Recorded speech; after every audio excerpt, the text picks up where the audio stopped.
আসসালামু আলাইকুম, welcome to বে অফ লিগ্যাল। আমরা বাংলাদেশের বিভিন্ন জায়গায় ইটের ভাটা দেখতে পাই। তবে এই ইটের ভাটা তৈরির জন্য কিছু নিষেধাজ্ঞা রয়েছে। অর্থাৎ আপনি চাইলে বিভিন্ন এরিয়াতে ইটের ভাটা তৈরি করতে পারবেন না। আজকে আমাদের আলোচ্য বিষয় হলো বাংলাদেশের কোন কোন জায়গাতে আপনি ইটের ভাটা তৈরি করতে পারবেন না সে সম্পর্কে আমরা একটু বিস্তারিতভাবে জানবো।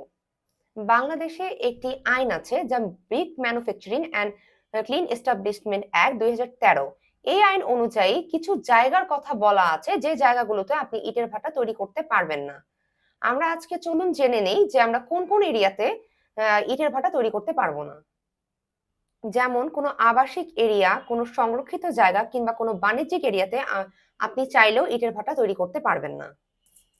সিটি কর্পোরেশন, পৌরসভা বা উপজেলা সদরে আপনি চাইলেও ইটের ভাটা তৈরি করতে পারবেন না। এছাড়া কোনো কৃষি কিংবা আবাদি জমি কিংবা আপনি যদি যৌথ মালিকানায় বা এককভাবে কোনো বনাঞ্চল বা জলাশয় পেয়ে থাকেন, সেসব জায়গায় আপনি ইটের ভাটা তৈরি করতে পারবেন না।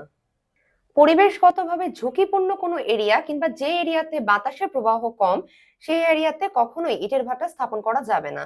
Thank you. আরো কিছু বিস্তারিতভাবে জানতে আমাদের সঙ্গে থাকুন।